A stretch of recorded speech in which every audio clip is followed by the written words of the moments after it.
Thank you, Creator, for the life that you've given me. I say Chimiwich to you for my identity, who I am. And my clan is my the fire, the Thunderbird beings. I say Chimiwich for you for my territory in regards for the land that I'm on, the Robinson Huron territory. I acknowledge the landowners of that, stewardships of that territory of the Toronto area, the Mississauga and the New Credit and the Senecas and the Mohawks. I say Chimiwich to you for all the directions that you teach us.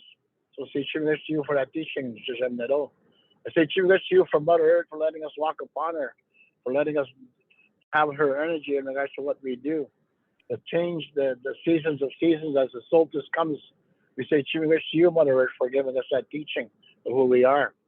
I say Chimiwich to you for my inner fire, your own inner fire, for keeping it burning. I say Chimiwich for this meeting again, to put my fire into the goodness of who we are. I say Chimiwich to you for your inner fire, all the spirits in this circle. I say Chimiwich to you, that direction of the east, that direction of a new beginning. Again, we say Chimiwich for that eagle, for taking our prayers and our thoughts for today.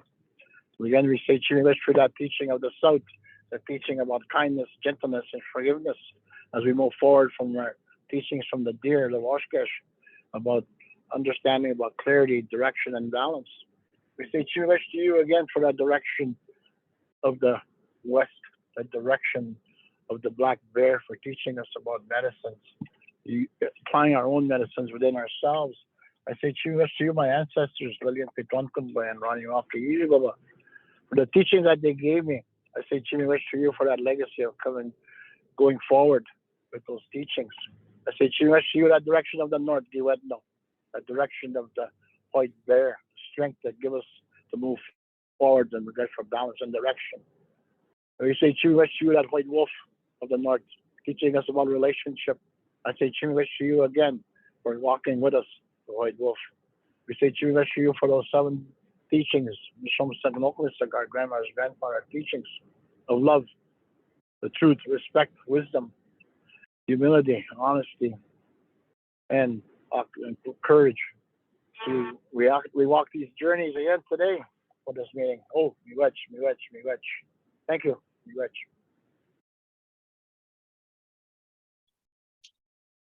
Thank you, Elder Josh, for that really important opening to our meeting. I want to welcome everyone here. I'm Jennifer Adams-Peffer. I'm the campus architect, but also the co-lead of the placemaking subcommittee to our UTSC Truth and Reconciliation Committee. We are waiting on Kelly, but with Kelly not being here yet, I'm happy to start talking to the makeup of these committees and how we've gotten to this place, and then hopefully Kelly will be here to move into the really important learning piece of today. We will ultimately be breaking into subgroups. I think we'll break into 3 groups. There are a lot of us, so each of those subgroups will still be quite large. And we're hoping to get your feedback and thoughts on placemaking, and in particular, the naming of one of our buildings on campus. And that will be an important piece of work that we'll do today at the end of this meeting. So can I ask someone to put up the slides, please?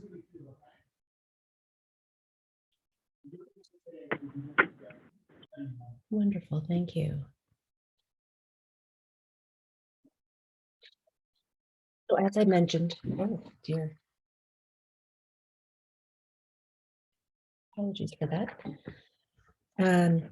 As I mentioned, the goals of this session are first to understand the concept of placemaking, why placemaking is important, and to understand the work that's already underway and the role of the UTSC community and and your role really as we move forward in this journey. Next slide, please. So some time ago, a subcommittee on placemaking was formed, and several of my colleagues on this committee are here today. Under the direction of the UTSC Truth, Reconciliation, and Indigenous Initiatives Advisory Committee, the subcommittee was formed to do the following: to engage in discussion with stakeholders and communities, to plan awareness, education, and communication around named spaces. And that is one of the things we'll be doing today. To align and link work with university commitments and the TRC calls to action, develop protocols, processes, and identify and name spaces that are present on campus. And that includes, consultations on what languages should be used, and how we go about identifying those languages and those naming opportunities.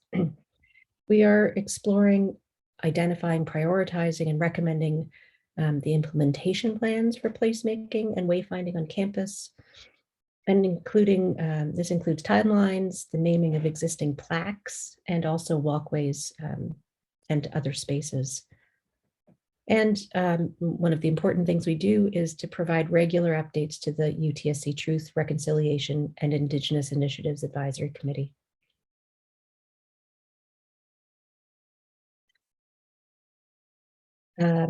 We are working under a draft framework. The framework is designed as a living document. And so, as we reflect and we learn, this framework will change. And it is based today on our learnings and understandings of current time and space. The purpose of this framework is to have an integrated approach to indigenizing the campus, to have an internal document that provides us guidelines, guidance on the renaming and the naming procedures, and also that signals our intentions regarding placemaking to not only our UTSC community, but outside communities and our partners. Next slide. We are working with a series of guiding principles. And these include the following: that the work we do must be complementary to the campus master plan, the landscape and public realm plan, and will align with the policies regarding naming and capital projects. We are looking to enhance natural spaces and create the sense of belonging and community through this work. We're looking to support and acknowledge the interconnectedness of the campus, the community, and the surrounding lands. The framework provides opportunities for engagement like this and relationship building with Indigenous peoples. We look to embody cultural representations and histories as focal points for on-campus teaching and learning. And we look to represent communities from across Turtle Island, for example, the Métis, First Nations, and Inuit, in the selection of languages, in terms of arts, culture, and symbols. And this is an important piece that was given to us as part of this draft framework that we work within. And finally, that we will always consult, that this must be undertaken to advance all projects, and to include elders, knowledge keepers, who may be from the Métis, First Nations, and Inuit communities. Next, please. So what is placemaking? I understand that this is not an Indigenous term or idea, but it is. But as we've framed it here, and again, my apologies, I am not. I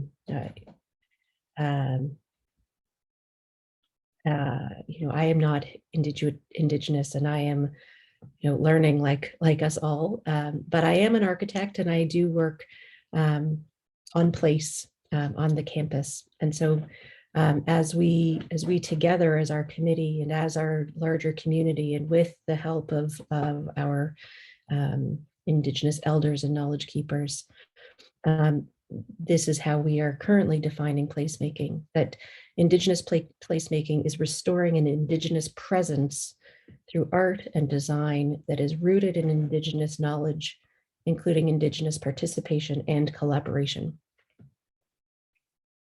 Placemaking at UTSC, the creation of welcoming spaces for Indigenous staff, faculty, students, and community members through visible representations of Indigenous language, knowledge, history, cultures, and art on campus.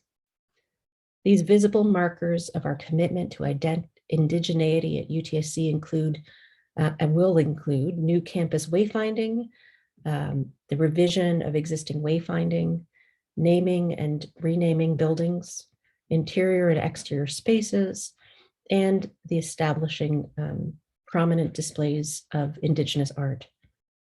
It is the responsibility and the response to the TRC recommendations and our commitment to answering the call.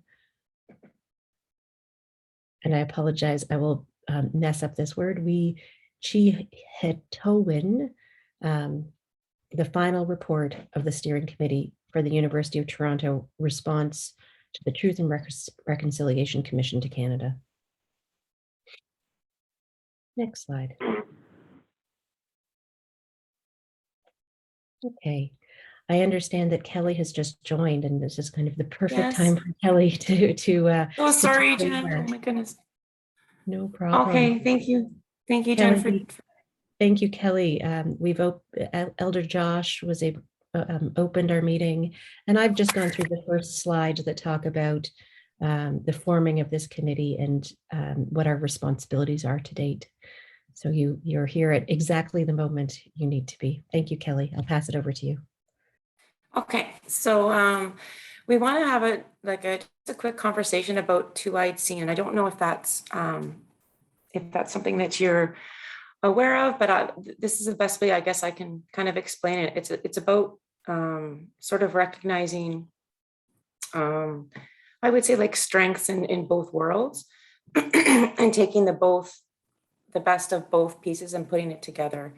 And I put, like on this slide, I put like understanding the relationship, and I put like the two-world wampum belt, and this idea of the double canoe, which comes from the Maori. So even with us in the area of the two-world wampum belt, when you look at that agreement, it's about each having your own path, but like traveling down that river together, but not interfering with each other. And similar to the double canoe, just like as a framework, just about recognizing each other's worldview, but being able to just come together with a common purpose. And I think when you look at two-eyed seeing, like what we're trying to do here when we talk about like with placemaking and as a kind of, I would say, like a response, I guess you could say, to the TRC and moving forward in a good way, and placemaking in its how we're looking at it is not necessarily it's not an Indigenous concept. However, when you look at, I'll say not reclaiming, but going back to names, and that's what I was going to share about my community.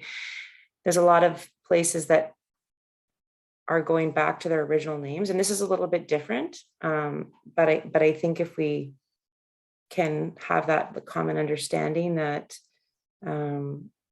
it's coming out of respect and wanting to have that representation, then it's a little bit different. But I think it's important to kind of to understand that, and sharing, you know, the two-row wampum and just that terminology, double canoe. It kind of can, I guess, set your mind in that way. Next slide. So this is Chiging. So that's my home community.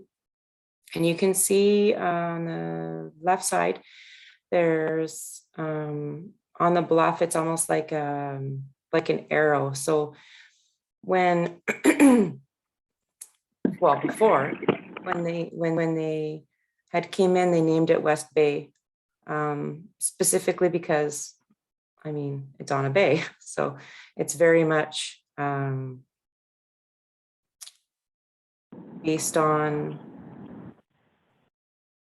you know, what this looks like. Okay, we're going to name this, but its actual name is Chiging. So they've, for lack of a better word, reclaimed that. So when you look at the word Chiging, it doesn't mean West Bay. It means, so Chiging means like when an arrow hits something, just that actual, like how you explain that. So that's like how the language works. It's based on like, it's much more, I guess you could say kind of, I guess, verb based, for lack of a better word. Not just what you see, but like what that place does or what it means or what story it creates or has. So that story is about Nanabojo running up to the cliffs in Cup and Saucer, which oversees Chiging, and drops his arrows. So there's always like a story behind it, not necessarily just to name a place. Next slide. So I'm going to pass it over to Danny now. She's going to share a story about Edmonton. Hey, good morning. So these are the last couple of slides in our presentation. And so Kelly and I chatted this week and thought it would be helpful to have some examples as we go into discussions. And so Chiging has been renamed or reclaimed their name. And I thought I'd give you one more example to kind of prompt thoughts and maybe just as background. So this is about the city of Edmonton. There's a piece of the slide that went missing in the transfers of files. So this is Edmonton. The photo that you see is the council that was chosen, nearly all women, to rename the wards in the city of Edmonton with Indigenous names. So this just happened over the last year. Next slide, please. I thought I would play one example. And so I chose the one word name that's actually in Anishinaabe-Moan. So that is the language of this territory as well, Ojibwe in English, Anishinaabe in the language. So it talks about how places are named. And I thought as we went into discussions, this might be helpful to think about, that one of the pieces of conversation that Kelly and I had was that, so I'm an outsider to Indigenous culture. I've spent many years learning, but one of the things that I've realized is that we Western culture tend to name things after people. And it's very rare, yeah, I don't know if I can think of any examples, that at least in Anishinaabe tradition, I haven't come across places named after people. As Kelly said, it tends to be stories, the purpose of the place, symbolic meaning. And so I'll play you this example as just one of how they came to name this ward in Edmonton, and you'll also learn a really useful word in Anishinaabe-Moan. Here we go.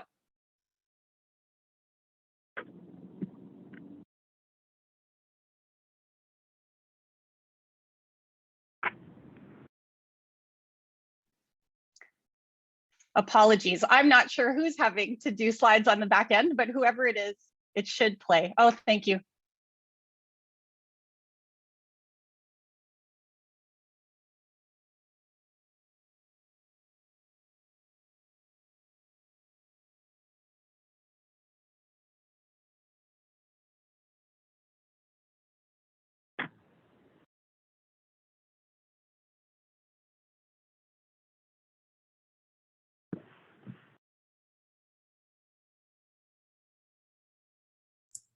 Danny, is there supposed to be sound with the slides? There is, but since there isn't, I'm going to narrate for you all so you can see what's going on. It's a short video. So Odemin means strawberry. It means heartberry in the language. And so there's already a deep story and meaning. And we could probably ask Elder Josh to tell us more about that, or Kelly. But it means heartberry. So they chose that name for the district that's in the center of the city. It's the heart of the city. So there's a connection there. Interestingly, Edmonton, I also thought was a useful example for us because like our campus, it's a multi-nation space. So Edmonton has long been home to many Indigenous people. It's a meeting place. So yeah, Cree, I mean, Anishinaabe people are here in this territory in Toronto, but go as far as Edmonton, as well as Cree people, Nakota, Dene in the north. And so they shared those traditions and language naming traditions across the city. So they've got really good representation, which is something that we're hoping to do as well on our campus. So that was the little video. I hope I remembered the relevant bits, but that's the last slide as well. Thanks, everybody.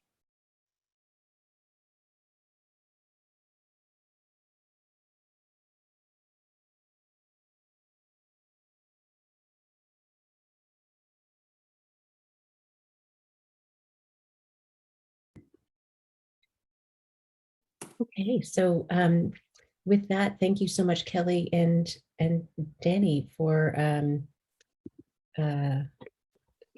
some of those stories and connection to placemaking and how names have been chosen for particular places.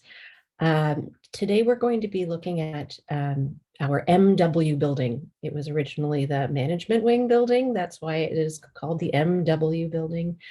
It was occupied by management. Management then grew out of the space and moved to the IC building. For many years, the social sciences were in that building. So we call it the social sciences building. Again, still not a real name. And those folks have now moved to Highland Hall, and we have some humanities that are currently occupying the building. And so as you can see, we've got a building that has occupants that have been changing over time, but a significant building that could use a name that perhaps doesn't speak to its occupants because those do change, but to its location on campus, to its nature and location. And I think, Tamara, are you going to put up the slides with the images? Yep, she's just preparing those now. Perfect. Okay. So I've got a series of slides that show you this building and the building within its context. And I'm sure you all know it. The building is some 20 odd years old, was designed by Toronto architects, KPMB architects, is a lovely building that was meant to mimic the existing buildings of the Science and Humanities wing. So those Science and Humanities wing buildings were the first on our campus. I think most of you know that, and they were built to sit along the ridge line of the ravine, and were very significantly located there to take advantage of sort of microclimate conditions, of views, and really to they very much are connected to the landscape and to nature. So here you can see in front of us the Science and Humanities wing buildings that sit just at that edge of the ravine. And then in the master plan, the idea was that this building would start to connect and continue that that sort of sinuous walk along the upper ridge of the ravine. The management wing building is on the left-hand side here, this sort of gray and glass building. You can see the humanities wing to the right, and this is an early slide because, of course, in the center we see what is the remnants of a parking lot that now is full of our beautiful sakura cherry trees. Next slide. There you go. So now today, one approaches this building that is on the easterly side of campus and close to our residences, through or past this quite beautiful landscape. Next slide. Again, you can see this building. This is the primary front entrance. Just to the right of this are those cherry trees, and just beyond to the right is the ravine. Next slide. Again, these are early slides showing an interpretation of the science and humanities wing in their sort of strength and syncopation of building volumes. Next. The building has an atrium space, so all of the occupants, including classrooms, there are classrooms on the ground floor and the second floor that are used by all of our students and are booked by the registrar's office. And then on the upper floors are offices, faculty and student and administrative offices for some of the humanities disciplines currently. And just an image of, the connectivity of this space. So the atrium allows for you to see through the space, to have those connections, perhaps in an echo of the connections that we experience in the meeting place, in the science wing. And it's an example of one of the classrooms. Next. This is sort of wrapping around what is functionally the back end of the building. There is an outdoor space that's accessed through what is today a meeting room, but that meeting room also can open up to the atrium. So some interesting things in the building that allow you to kind of draw from that public atrium through the building and into outdoor spaces. So an interesting connection to outdoors. Next. And this is just another image. We do have a portable, our last portable, occupied portable that is sitting roughly in this green space beside the management building. So this view is a little bit obscured today. And next. And then, so we've got the ravine on one end, and then just beyond the parking lot that sits in front of this building, there's another grove of trees. And so really kind of an interesting context. This building sits within sort of significant green space on the campus and is approached from a variety of different green spaces on campus.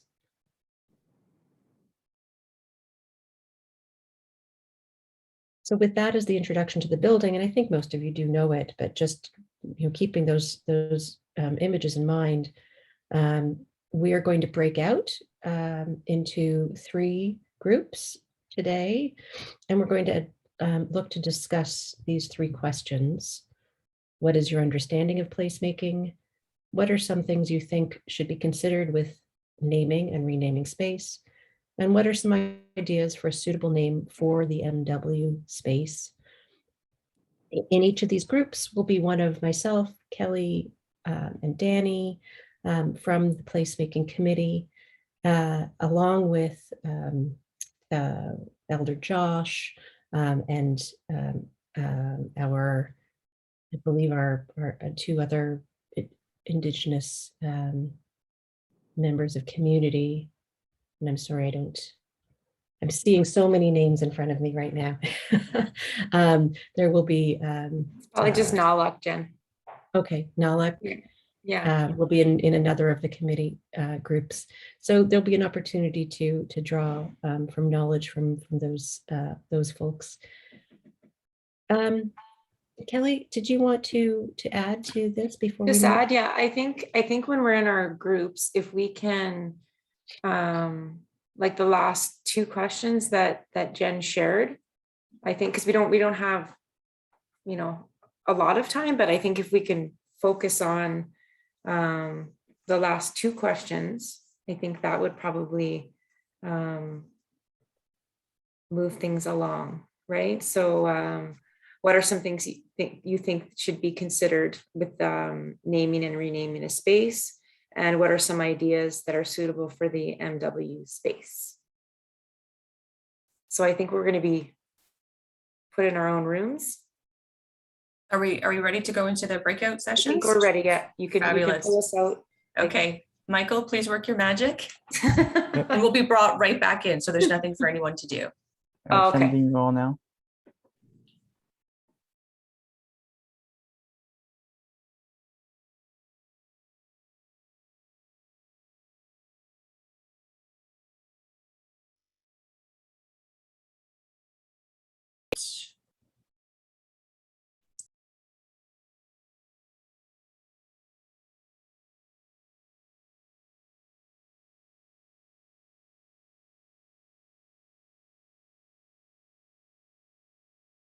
Somewhere they. Okay.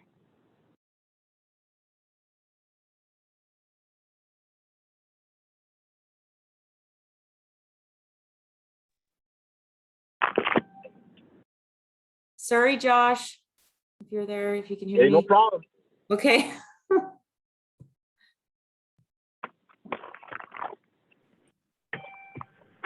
So can I continue for a sec?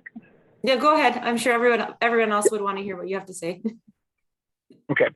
So yeah, you know, we look at the creation that we're doing in regards to these spaces. So we need to be able to make sure that we connect with everyone in regards for where they're from, in regards for what they do or what their beliefs are in regards to it. And it's about creating that sanctuary for our students that comes there in regards for what origins they are doesn't really matter. It's just about connecting with everything. So, you know, the idea of creating a name is also identifying the purpose of that space and then if we're looking at the truth and reconciliation part of our mandate is to look at that and look at these spaces as part of our sanctuary for us to be able to start healing and start moving forward. And you know, those things that we need to really consider in regards for how we're going to tie in. Somebody mentioned about tying in some of these buildings or some of these spaces that we're going to be creating, and in regards for the creation. And we're looking at the comments that some people made in regards for the land. You know, it's always nice to be able to recognize the creation of that land in itself. And the key word for myself is to acknowledge the akih, which means land. So, you know, anything in regards pertaining a name, akih would be something that I would kind of take a look at and identifying a certain space because of the beauty of the land or the beauty of the land in itself. Like even just the word akih, a building, Mother Earth's home, whatever how you want to identify that. We can probably have a little bit of a discussion on some of that, or even the learning pieces of that whole building is about kinomadrin. Kinomadrin is a word that we all know. It's about teaching. So kinomagegamek is another word that we can probably consider. Kinomagegamek is a word of a teaching place and that. So those are things that kind of popped into my head while I was listening to the DOS conversations in regards for the naming places and that. And in regards for the main building, in regards for naming it, it's something that we need to be able to look at in regards for what is our intent and the purpose of the building in regards for that. So, you know, maybe that's what that is. name is there, as long as we know what our intent is in regards for that space and that, So it's in regards for tying in everything that we need to do to be able to identify some of the traditional aspects of learning by using some of the language either from Anishinaabe or, like I was saying, or the Iroquois language in regards for that, or the Dene or the Cree or whatever, or even combining those into something that connects with everybody in that.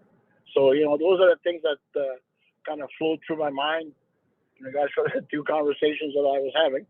So those are my comments in regards to that. So, addressing the names and using the language, but also using the TRC in regards to what the intent is to be able to reconcile in regards to what it is that we need to reconcile from, and that, and being able to find the healing aspects of those places as part of that, and creating our own healing garden or whatever that is that we need to do in regards for addressing the issues that we need to be able to speak on. So yeah, those are important things that we need to consider. Okay, say Miigwech. Miigwech, Josh. So I think what we'll do now is we'll do a little bit of sharing from our groups. I don't think we have numbered groups, but I know we have 3 of them. So if we can start with maybe Jen, the group that you had, and then we'll do Danny and then the group that I was in. Does that work? Sure, absolutely. I'll try to paraphrase some of the discussions, and then everyone please feel like you're welcome to hop in. We had such a wonderful, rich conversation, and I really appreciated everyone's voices in this. We started by talking, about how we should consider naming and about the land and what this land is and its actual history. We talked about our relationship as the University of Toronto, and our responsibilities, and started to think about how place connects to our relationship with land, with our communities, and our collective responsibility to these. Katie shared her experience on the DMG quieting walk recently, and sort of a realization of the plaques that are in our valley that recognize really our colonial experiences in this area, but that do not go any further, and that narrative is what is speaking in that space. That we don't want to silence that difficult history, but that it's really important for us to in this process foreground relational accountability. That was really important. Jessica spoke about the time the time we're in, the fact that this is a moment when we are unnaming spaces and places, and that there is a resonance there with what we do, and talked more broadly about, are we naming a building, or are we naming a space, or a number of spaces, and talked a little bit about sort of the shifting nature of names, and actually, sort of posited, what if the names were not permanent, because our relationship is always changing with spaces. We talked about the idea of two-eyed seeing, and dug a little deeper into that concept, and talked more about sort of, this is the gift of multiple perspectives, and sort of the weaving of multiple different ideas. And so rather than sort of two perspectives, but something that is even richer. And we had two names that were recommended or sort of brought to the committee. The first, and I'll say this wrong, but Nalik offered Tuwanik, which in her language means grounded, connected, and welcoming. And Cassandra, based on her experience of the geese that frequent the front entry to the MW building, suggested, you know, a name that speaks to her about the space, something that would be in the nature of greeting the geese who are resting there. Is there anything I missed or that we should add, or that I misrepresented? I think you're good. I'm looking for hands. Okay, wonderful. Great. Thanks, Thank you, everyone. Jen. Danny? Hi, and those in my group, of course, please feel free to add, edit, correct. So I think our conversation was really interesting. I think there's an interest in more learning. There are a number of folks in our community here who see this as an opportunity to, you know, can we in this process learn more about the history of the land and relationships? So that kind of is part of the context of our conversation. We also talked about feeling, how do we feel in a space? And different people shared kind of their stories and experiences of the building. And so I'm not familiar with the building. So I'll tell you the picture that they painted for me is very much one about community and connection, but that community includes human and non-human community members. So they also mentioned the geese who are protecting the building or living there or whatever. There are also bees on the roof, I learned, and that's been there for a while. And so that's, you know, part of our community. Also the cherry blossoms as something out front. Lots of light. So many people mentioned like the views and light in the building, that it's busy, that there's, you know, many students that hang out there. Yeah, and so I think that our conversation was about kind of thinking about generating the stories of the place, and can we do more of that? And also thinking about those stories, ancient stories, and also emotion. Like we had discussion about, you know, including not just kind of the purpose of the building, but like feeling and sentiment. So I hope that helps. Thanks. Okay, so I'll go now. That's great. I'm really, I think, inspired by the sharing that's happening. That's very, what is the right word? I think reaching like different like pieces, right? Like feeling, and like to know that I'm not familiar with the building as well, but that there's geese and like the animal piece. It's like, it's got me thinking of different things. So I'll share from our group. So just along like things that we should be considering, so that the name reflects the land, similar to what others have said. A collaborative approach where the name means something, which will help build community. So connecting to the natural environment, for example, you know, building those connections down to the ravine. One of the suggestions was how place makes us.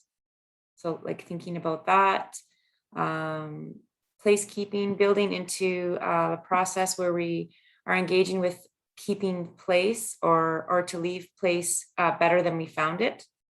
So that was discussed. So that place as a home. So lots of movement for people in the building, different people coming into the space, the connection to the building. So we had some participants that have spent time in that building. So it was nice to hear, you know, sort of their connection to the building, even though it's been changed with occupants have changed. The verb of the place, rather than the individual or thing that is not moving, the being, the making we do in spaces, a place that helps us grow, building, giving home to a number of people and will continue to do so. On languages and multiple languages and how to implement it into campus as a whole, having different buildings named in different languages. So conversation around that, like as we move forward with placemaking, how can different spaces and buildings be connected, like via these languages. Talk about Toronto being a gathering place. And of course, the discussion on the Mississaugas of the Credit as well. We talked about that and the importance of privileging that in our space. One of the comments, I think we might consider that this naming of the building is a first step in healing and recognizing our relationship with those whose land we have the honor to work on. Creating oneness, and that came up also, a meeting place. And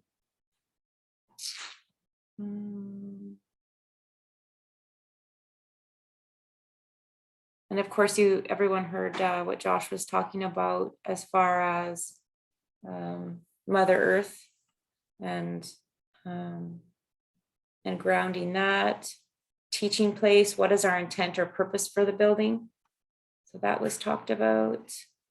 And as far as names, I mean, I think some of the conversation before about, that gathering place or meeting place, I mean, it wasn't just put forward as a name, but I think that that's kind of tied to that. So just some other notes, just recognizing, that the two-eyed scene, and just recognizing that this concept, like, as a response to the TRC, and looking at just our spaces and bringing in the historical components, and having representation in different languages, and being very intentional on sharing why we're doing it.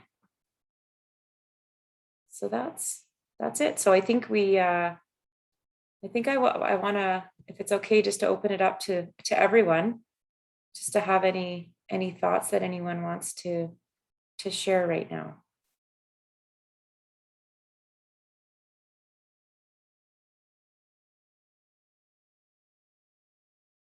I'm going through the chat and I just see Katie's. I didn't know about the bees, so maybe we'll have a bee name.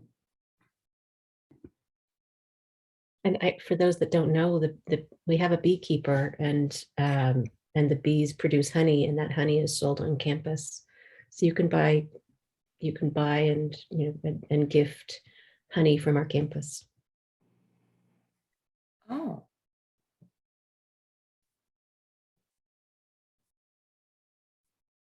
I'm not sure where it's available right now, but it is sold at our farmers markets, and it was also sold at the cafe in Highland Hall. I have a little stand there.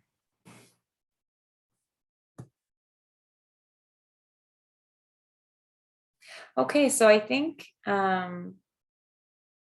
this was a really good session, and we have some really good feedback to move forward with. And I think I'll just maybe we'll do some closing remarks, and we'll put this together. And of course, this is not a one-off. We'll be communicating with you going forward as we take this journey of placemaking. So maybe I will pass it over to Danny for any closing remarks, and then Jen, and then myself. I don't have anything profound to say, but just that as you all continue to think about these things, I think something that came from my group is that it's really helpful. I think about the medicine wheel, right? And so all of the parts of ourselves in this, so not just being really intellectual, but also thinking about emotion, about physical well-being, about spiritual wellness, and just taking all of that into this work. I think we'll end up with something that really resonates for all of our communities. Thanks. Jen? Thanks, Kelly. I wanted to make sure that everyone knows that today we were concentrating on this one particular place in campus, but that this work will expand to many other places on campus. And so this is not a one-off and we're done. There will be lots of opportunities to have these discussions around place and naming. So we welcome your thoughts over this sort of course of time. This won't be the only opportunity, but thank you. Miigwech. And I think, yes, like definitely echoing what Jen said. And I think it's really, like for me, it's inspiring to hear what people have shared in that real way, as you know, because when you look at things, especially certainly from my perspective, moving, you know, TRC pieces forward, it's kind of as an Indigenous person, it's an awkward, I guess, piece you try to balance, but it's really inspiring to hear people share like what you've shared today, and that you're really being mindful in thinking and connecting, and it's just not about naming a place, that you're connected to it. And I think in our group, and actually I heard it from all the groups, like a place that makes you grow. So I think it's really great to hear. And as Jen said, we'll be having more of these conversations. We do have a plan for other spaces. So we'll be doing more of this. So I just want to say Miigwech for everyone for sharing, and I will turn it over to Elder Josh. Are you still there? Josh?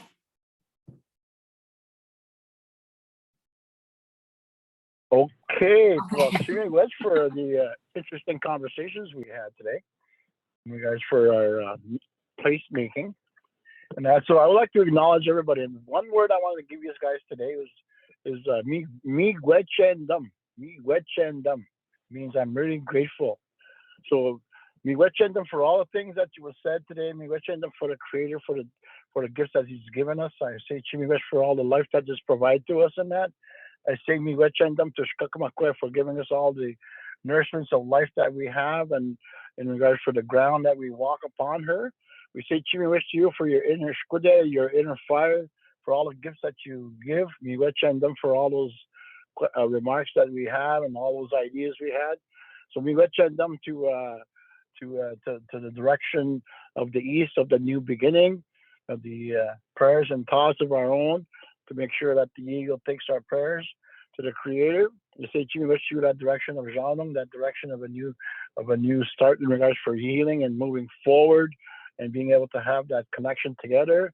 We say miigwech through that direction of the West, miigwechendum for the teachings about medicine, the teaching about, again, the teachings of our ancestry. We say miigwechendum for the North, giwetnum for the teachings about understanding our strength, understanding about relationships from the Hoid wolf and the Hoid bear. We say miigwechendum for those teachings of Zagedwin, Dewewin, Nadindawin, Bukawin, Wadindazin, Wekwadzwin, Mino Akdewin. All those teachings as we walk our journey. So have a good weekend, everybody. Enjoy the moment. Thank you, Josh. You're so welcome. Thank you. Miigwech, everyone. Thank you. Good weekend. Thank you. Thank you. Thank you.